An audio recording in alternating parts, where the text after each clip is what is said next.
Please could we be given warning at the beginning of a programme if there's going to be anything about the Beatles, as all Beatle fans can make sure to listen, and have a chance to ring up other fans to make sure they are also listening. Hi everybody, this is John here. This is Paul, George, and Ringo. And we're very happy to be on your programme once again. Welcome to this episode of Beatles News Briefs, number 111. Featured on this show is an interview with author Marcus Benjamin Ray Bradley, author of Imagining All the People. We'll also feature a review of the book Paul McCartney and Wings, A Story of a Band on the Run. Finally, we'll feature a Beatles news brief of a movie we think you'll be interested in. Thanks for tuning in and enjoy the show. Hello, everyone. This is Steve Marinucci, and I am here with the author of this book. It's called Imagining All the People, the author, Marcus Benjamin Ray Bradley. And we're going to talk about his book, which is a very unique kind of book. You'll hear all about it. Marcus, welcome. Yeah, thank you, Steve. Your book is really unique. What you've basically done, you basically made real life characters out of all the characters in the songs the Beatles have done. Is that correct? That's correct. I became intrigued about the characters and write poetry as it is, and I decided to look at maybe some of the backstories of these characters like Sgt. Pepper or Maxwell or Jude. What were they thinking from their point of view? Oftentimes they're a third party in the song. Sometimes they're the narrator of the song. And I really spent a lot of time with the lyrics and with various notes about the lyrics, the stories behind the songs, just to get a little context about what was going on back then and how did Paul come up with Eleanor Rigby. So really let my imagination wander about what those characters might have been thinking, feeling, or what led them to that point that they were on the song. Marcus, what's your poetry background in terms of how much have you done outside of this, and what other kind of poetry have you done, if any, different? I took a poetry class in college in 2013, I believe, and really fell in love with it and started writing poetry, not about the Beatles, about family experiences, ideas. And I've gotten 40 or more published in magazines, reviews, journals around the country, and even a couple in Australia somehow. Those gave me some ideas about a book. I would love to have a book of non-Beatles poetry. What I learned in that class is about persona poems, which is what these kind of are, as taking the point of view of the character. I really wanted to do that and try to think about a theme. What would hold my interest for that long to write 30, 40, 50 poems about a particular thing? And several years later, I got this idea for the Beatles characters. I've been a Beatles fan since I was a teenager and have listened to them ever since as a huge fan. I started with Maxwell just to see if it made any sense. And I thought that one came together well and went from there. But yeah, this is my first book of poetry. Others have been in magazine or, as I mentioned, journals, reviews, anthologies, that sort of thing. So you were a poet and you decided to do this. Obviously, you had to figure on how Lennon and McCartney came up with the characters. What was your initial feeling on how they came up with characters? Was it storytelling, or do you think there were motivations behind each of the characters? Most of what's in this book, it's either storytelling from their point of view or most prominently about that character. But other times, you'll notice in the book, I have very minor characters, their points of view. For example, the nurse in Penny Lane. She's mentioned in one line, the book. Other poems are completely about the character, like Maxwell or Sadie or Prudence. And then there are those that basically have no context whatsoever about Semolina Pilchard. So I got a variety of information about characters, some lots, some very little, and got to speculate and really get creative on what direction to take the poem in. And you'll notice that the poems are not about the Beatles at all. So we could take it in any direction I wanted to. Eleanor Rigby's poem, it's about, in a way, mental wellness. Maxwell is a psycho killer. So Mhm. we can take those in any direction we desire. And I got a lot of thoughts into these poems that were my own, right? That weren't mentioned in the songs, the lyrics, or any of the interviews necessarily. Because one of the things I was thinking about when I read the book was, were the characters, were the inspirations unique to you, or can other people find different interpretations in what you've written? Does that make sense? Or Are they hard and fast, or is everything open to interpretation?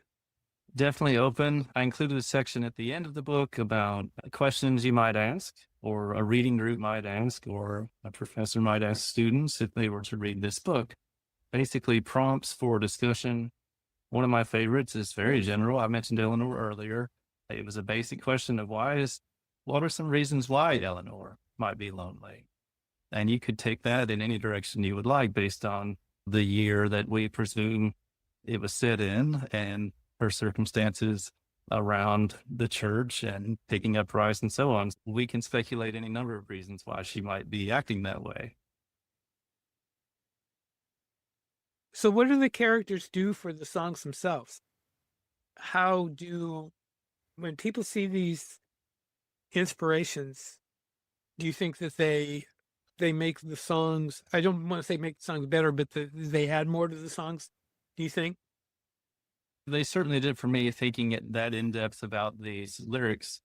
The Beatles fans, they know these songs by heart. They've known the words for many years, maybe not have thought about the characters much more than the melody and the music. So it's really an exploration of different angles in which we can think about these characters. I've heard some feedback for some people that said it made me listen more closely to the lyrics. It's given me another way to think about the song that I've listened to for decades. Probably one of the closest things to a fully developed character, and by that I mean your imaginings of the characters, or some are more developed than others.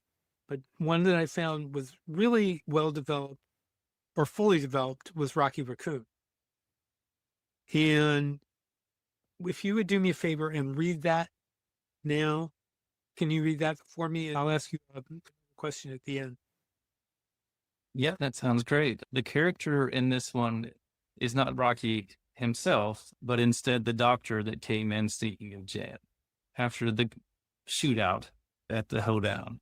So so the way we set this up is each poem about a character has a page preceding the poem that discusses the character. I call them the synopsis of the character. Having read the lyrics and about them, hopefully that synopsis of the character informs the poem, provides maybe even more background information.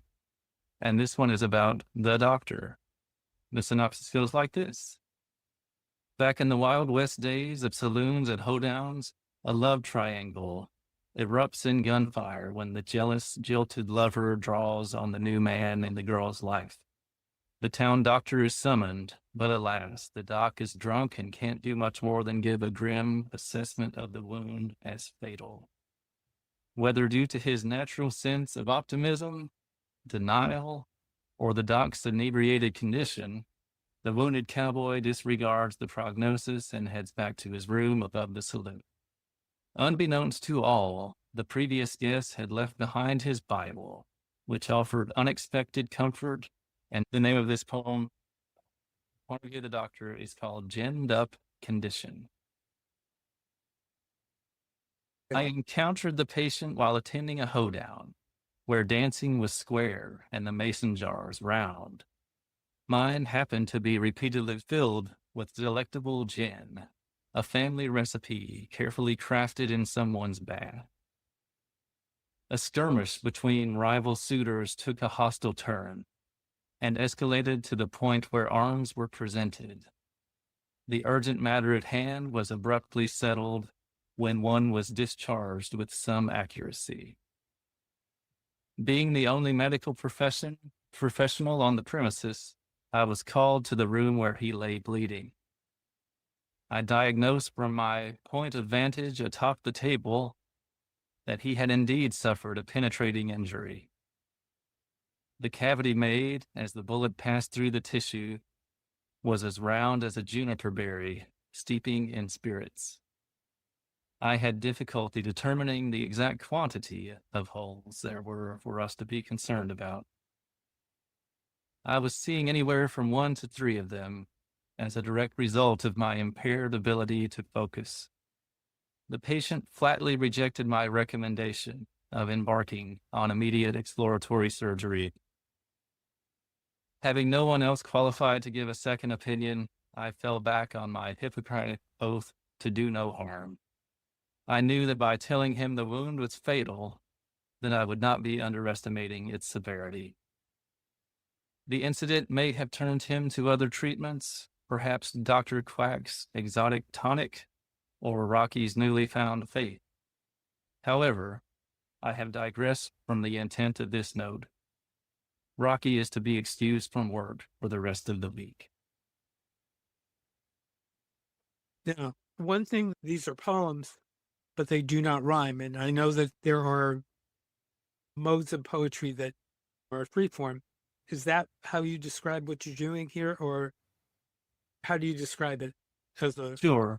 I prefer free verse as opposed to rhyme schemes and limericks and so on. I find, and this is my non-Beatles poetry as well, is in this form. I find it constraining to feel like you have to rhyme with the last word of the previous one. It's much freer to take your idea different places without that requirement. I think that could change the line for the sake of rhyming, which I did not, or I have no interest in doing. I do, however, like to structure the lines so that if you look at most of the poems, the lines kind of line up evenly. They're the same length, not the same number of syllables, but as you read it aloud, there's a cadence to it. And there are breaks in stanzas to create thoughts as we go through the progression, through the story, or in this case, an incident. So I didn't like that particular parameter of having to rhyme. I just don't find it as fun to read and certainly not as fun to write. So this isn't, as we mentioned earlier, kind of rhyming poetry or about the Beatles.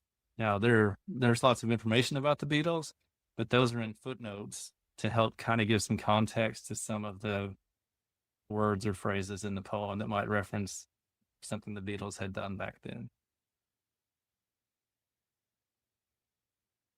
When you say free verse, it's basically just wherever you want to take it, correct? A little different than prose poetry, which really does read like a short story. These do have structure, and I've rewritten so many of these lines to get the length right and the ideas spread throughout the poem.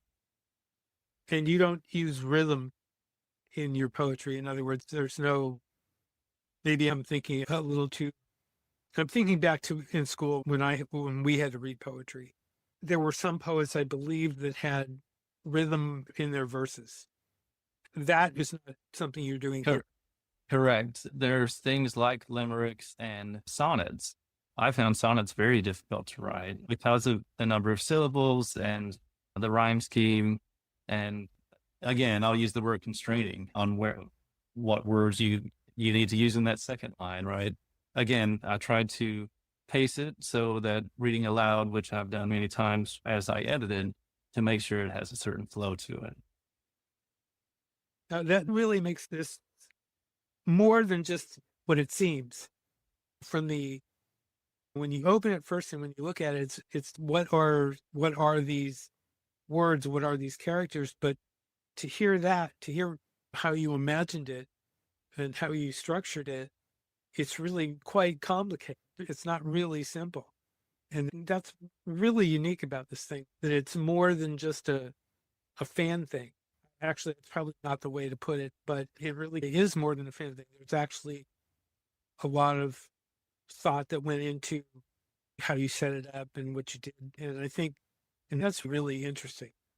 I just realizing now how to take it to that point is just pretty wild. So There were lots of failed attempts at directions to take these in. how, know, in what way? There has to be something, I guess not a point, but there has to be something in the poem worth expressing. This one was humorous. There are a few humorous ones in there.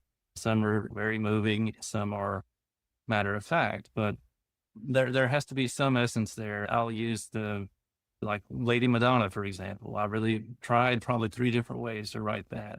And you'll notice it's not in the book. There wasn't anything that really caught on and got traction several lines in that I wanted to take it in that direction or this direction. I didn't want to just talk about, in that case, someone with many children that was trying to pay bills and they ran around all day. That would just be restating what is in the song.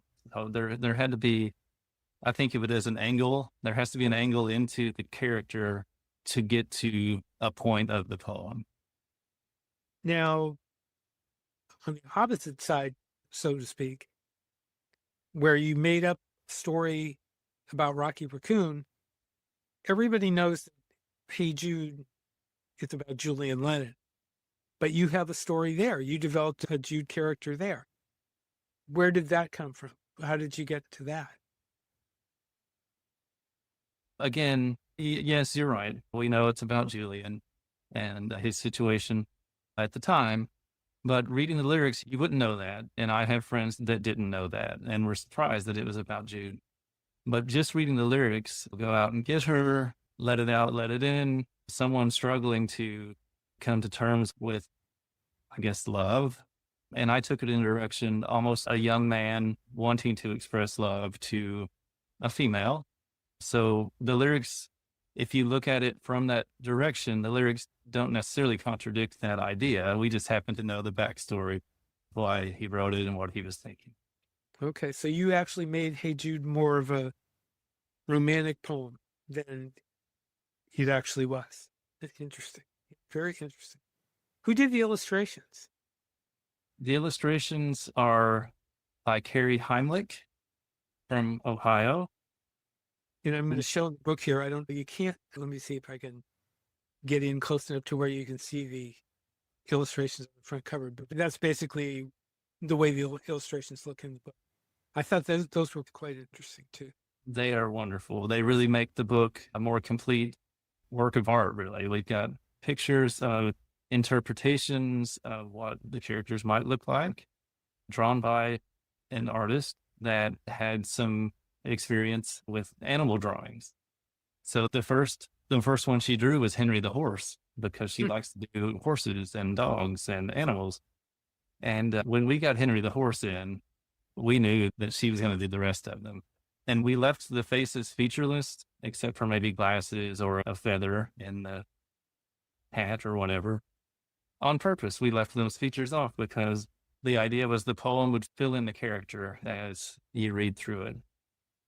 So we had 27 original drawings done for this. The reason it's 27 and not 30, because Vera, Chuck, Dave, and Granddad are all in the same collage before the When I'm 64 poems. Okay. So Carrie also, the reason I knew that she did animal drawings is she's my sister-in-law. And when I asked her for a favor to do the animals, which consisted of Henry and Martha, she turned those in and blew our minds with how wonderful the line drawings were. Now, I must say that Carrie isn't necessarily a Beatles fan. So we had to, this would be Melissa Davis and I, send her notes on what each character we think he should look like. And I just pulled it up before this podcast. We sent her 16 pages of notes with various screenshots. I'm looking at Honey Pie. We sent her ideas about her looking like a flapper and having a feather in her hat. And we sent notes about Her Majesty and said, just use the exact picture from the pound. Everybody's going to recognize that. So lots and lots of ideas. Sexy Sadie, we sent pictures of who was sexy back then at the time. So we sent her Sophia Loren, Anita Ekberg, and said, that's what was sexy in 1960. 7, 8. So lots and lots of fun with creating the drawings, and we received them in one at a time and just were happy with each one. Very few edits along the way for this book. On the pictures, as Steve just showed, are used in a big collage on the front and back covers. They're also in the book preceding the poem. That character is Right. The individual, what I just showed on the cover is a conglomeration of all the characters shown individually through the book. in poetry. A very short book of poetry is called a chapbook, and they're almost like stapled together. Just very, I guess, I wouldn't say minor. It's not anything elaborate to present, and maybe sold for $1 or $2 or given away to get your work out there. I had written maybe 75% of what turned out to be the book, and I sent it to a couple of poetry publishers. And then I turned that on its head, that whole idea, because I think I counted 28 Beatles books in my bookcase earlier this week. So what I realized, or what I know, is there are publishers that really like publishing Beatles stuff. So I thought there would probably be less poetry people that were really into the Beatles than there were Beatles people who might want to consider reading poetry. So once I made that switch in publishers I was pursuing, I emailed Melissa Davis at the Beetleworks Ltd. She is the publisher, correct? Yes, Yeah, just we so did have a press that did the printing, but she didn't worked with me for over a year to get this thing ready. She responded pretty quickly to that email, just introducing the idea. And then I sent her what I had written so far in an email. If you don't know Melissa, she was the first ever cohort to graduate the University of Liverpool's MA in basically the Beatles' impact to culture. I'm not sure I knew that. I've known Melissa for several years. I knew her for previous books that she had worked on, but I'm not sure. I don't remember if she told me that or not, but okay. Interesting. Melissa Flo, so sorry you couldn't be here. Go ahead. No, she, after graduation, or maybe leading up to it, for many years put together what's called the Beatles Bibliography. And it's a catalog of basically as much as she could find, everything that's been written about the Beatles since the early 60s. When she told me this, I was prepared to accept her opinion. She said, I don't think a book like this in the last 60 years has ever been done. So that gave me great motivation to flesh this out more and get the artwork and get the footnotes and write some more poems to make it the complete book as opposed to a chapbook.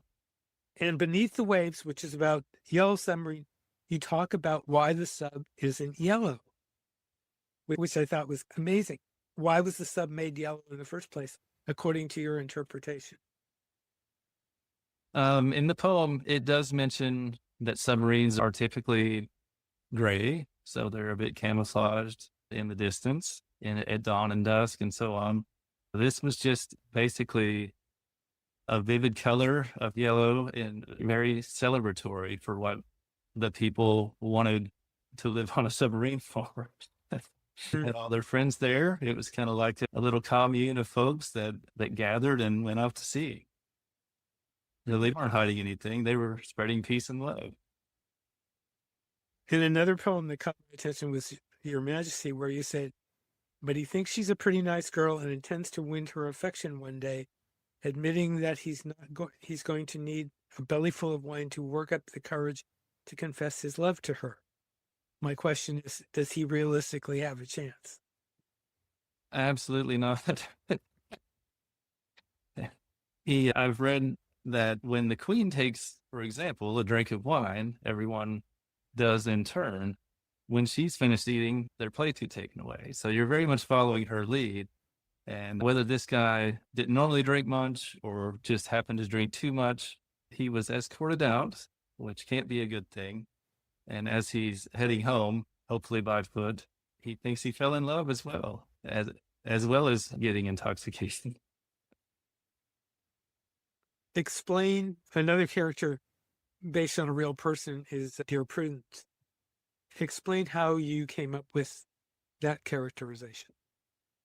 I certainly knew the story of their trip to India and transcendental meditation, and that it wasn't just them. This Prudence was in particular Mia Farrow's sister, who really took this seriously. I'm sure they all did. They went to India and practiced this. But the story of dear Prudence, she became obsessed with meditation and wanted to find enlightenment, and rarely, at some point, wouldn't really leave the room she was meditating in. They invited her to come out and play. They were trying to drag her out of her meditation because I wouldn't say she was overdoing it. I don't know, but she really became obsessed with it. So that poem is from her point of view about why she doesn't want to. How do you characterize her feelings? She's trying to find meaning, something that she thinks will benefit her for the rest of her life. She says, I didn't come here to play with you boys. I'm here to find meaning. It was her just doubling down on the reason why she went, just taking it very seriously. The Beatles were out playing music, socializing, but she locked herself down for some serious meditation to the point that it concerned some of the others in the group. I'm really impressed by the way this whole thing was put together and what you did here. It's quite impressive. Pick out one more and read it, and then we can talk about it. Okay, sure. One that I think is one of the stronger poems is about Father Mackenzie from the song Eleanor Rigby. And we know that, and as far as the synopsis leading up to the poem, Father Mackenzie is a vicar at a church where the parishioners, for whatever reason, no longer attend, whether for regular Sunday services or funerals. Resigned, he carries on performing his duties religiously. This poem is called Redeemer. One must have a deep understanding of the rules to tell others how to live, at least while we're here. The title of vicar in the Church of England is only awarded after much studying and training, and comes with it many roles and responsibilities. My services are open to any and all visitors. I'm always ready to welcome a new believer. But my church-going flock have all vanished, like so many artifacts mentioned in the Bible, to the point that I worry about humankind. Some, no doubt, wonder why I carry on, dutifully crafting sermons, soliloquies, singing hymns that find no ears to reach, continuing the call I committed to live for, with the church as empty as Christ's tomb. If someone asks why I persist, I would quell their concerns thusly. It is simply because I would know that I was not devoting myself fully to our Father who art in heaven. I believe it a sin to crave worldly respect, so I must be both patient and humble. Mother Teresa said that the only way to learn humility is by being humiliated. I thank the Lord for teaching it so well. Now, how long did it take to put this book together? I started writing Maxwell's Silver Hammer in 2019.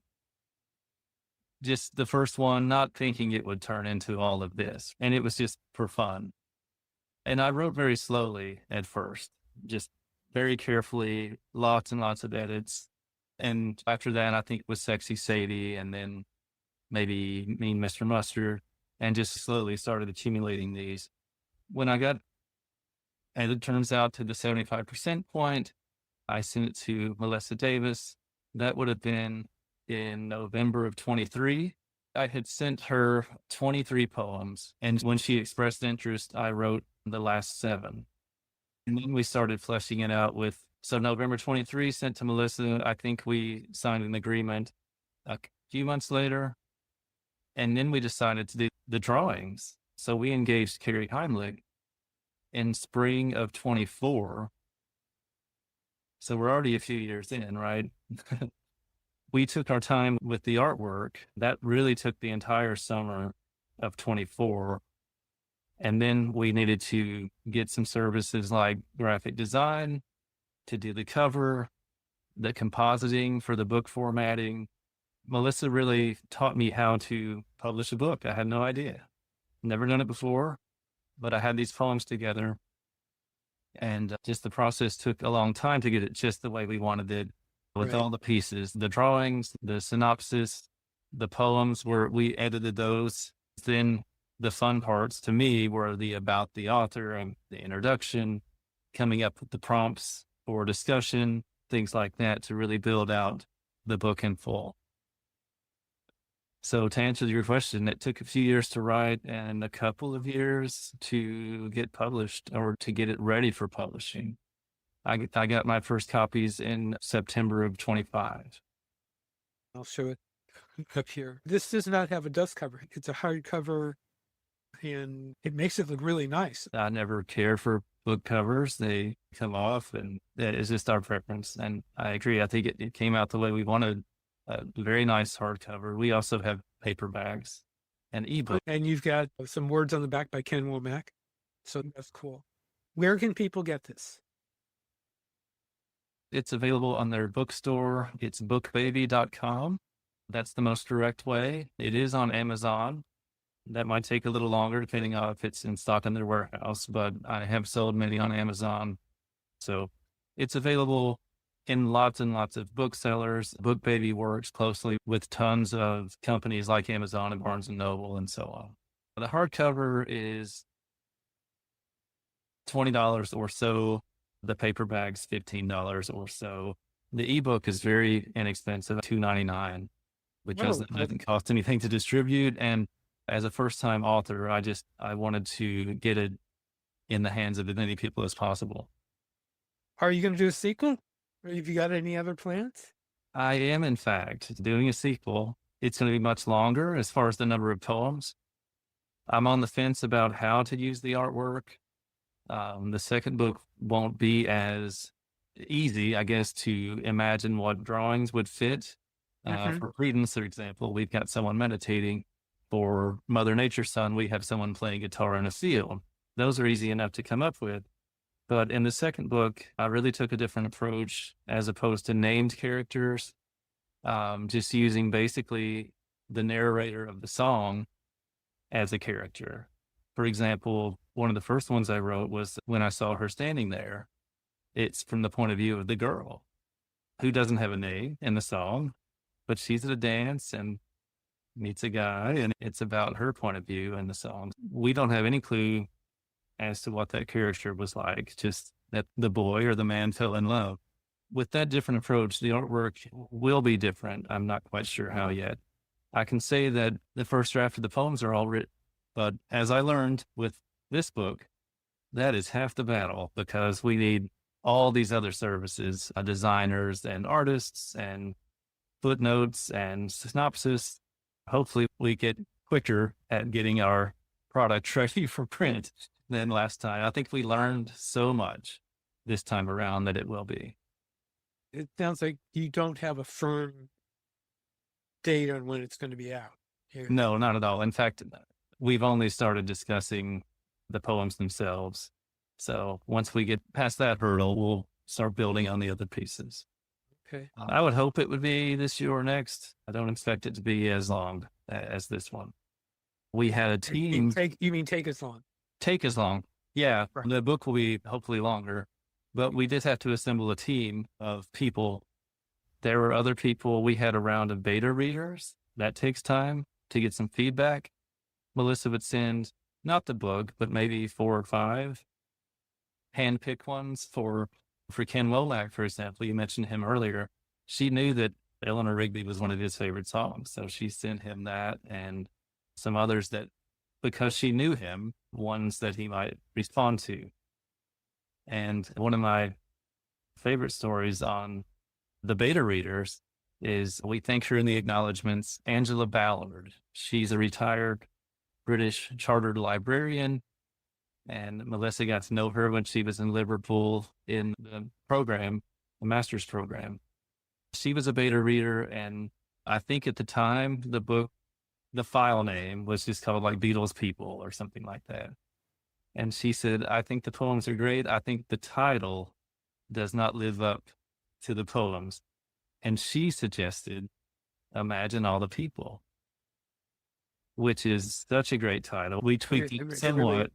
We tweaked it somewhat into Imagining All the People.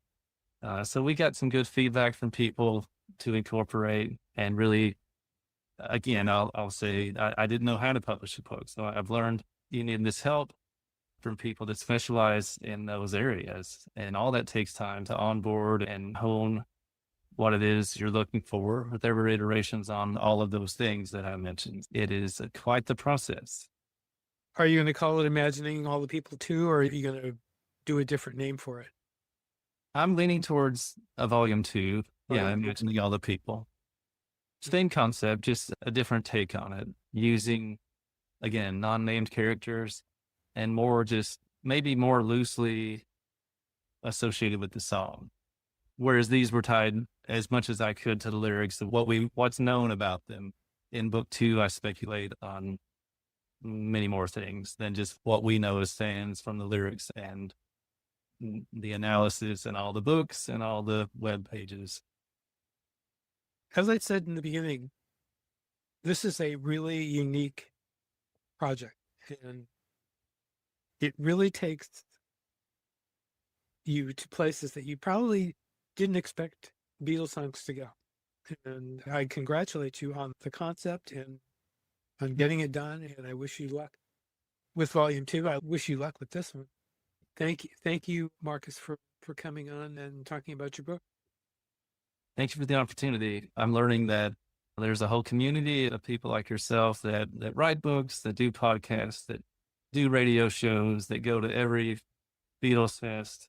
So it's been quite fun learning about this community of Beatles, of super fans that watch a podcast like this and the YouTube channel specifically about the Beatles. So it's an honor to be a part of.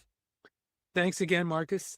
And I'm gonna, as usual, fumble around with the stop button and find it and stop it. So here we go. Thank you again. And Thank you. folks, hang on. There's more to come. It was announced January 27th that the North American theatrical release of Billy Preston, That's the Way God Planned It, a feature-length documentary about Billy's life, will take place February 20th in New York City. One of the executive producers is Olivia Harrison. This is going to go through his entire life from his early days when he was 16 years old playing with Little Richard through his work with the Beatles and many others. The documentary follows the extraordinary life and 6-decade career of Billy Preston, whose signature sound shaped the work of the Beatles, Ray Charles, Mahalia Jackson, Aretha Franklin, the Rolling Stones, Barbra Streisand, Sly Stone, Eric Clapton, and many others. And as I said, Olivia Harrison is one of the executive producers. I am looking forward to seeing this film in the theater, and you should be too. This is going to be a great movie.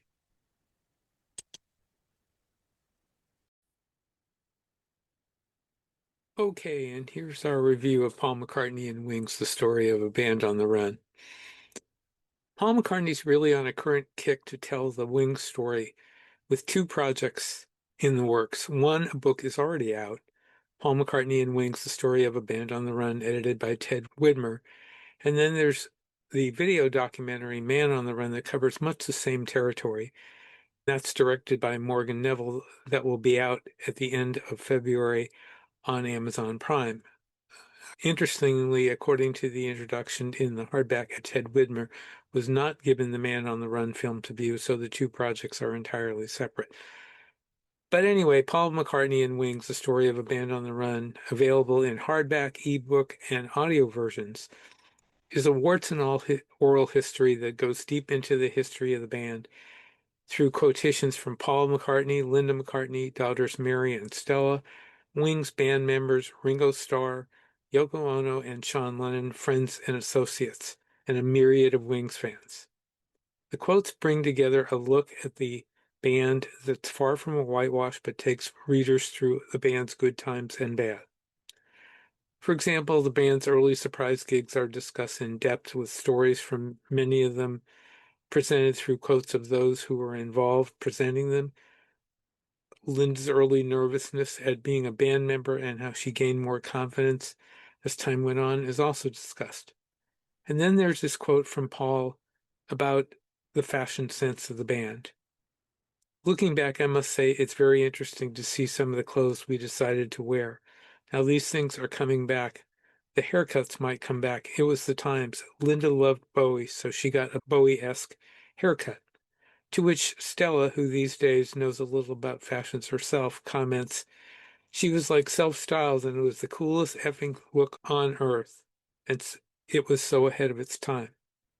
In the last quote in the book, Aubrey Poe Powell is quoted about what he did to get the statue for the cover of Wings' Greatest Hits, but it's something that can be applied to Paul and his career with Wings. I appreciate him, Paul, the fact that he was prepared to take risks and do things and not be indiscernible and penny pinching. He wanted it done for real. We recommend this book highly. I think it's a great look at the history of Wings, and it doesn't just go over things very quickly. It really goes in deep. And we recommend getting both the hardcover and the audiobook if you can, because the audiobook has a 20-minute reading of the foreword by Paul McCartney that was written for the hardback. Two other real voices in the audiobook are Mary and Stella McCartney. The rest are read by actors, including Paul's quotes after the foreword, so that Paul is not heard again after the foreword. But it's a great book, and we really recommend it.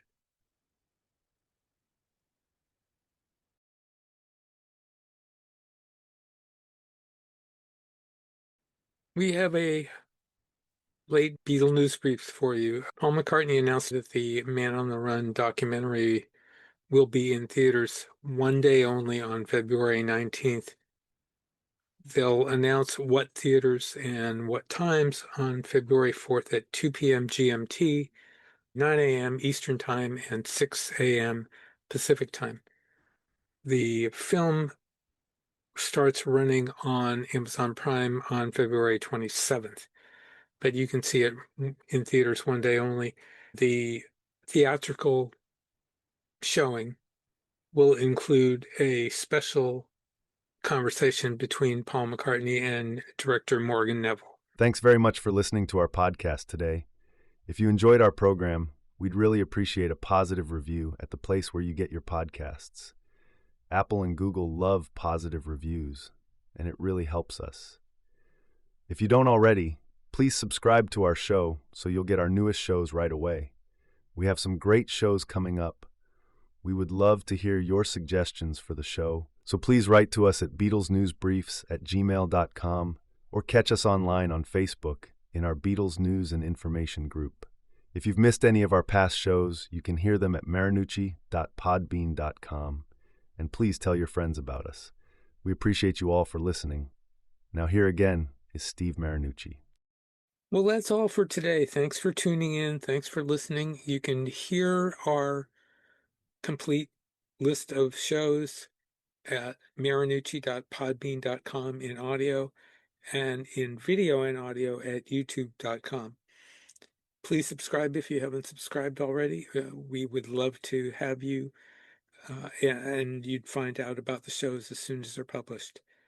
Again, thanks for supporting us, and take care, everybody, and until next time, we'll be seeing you.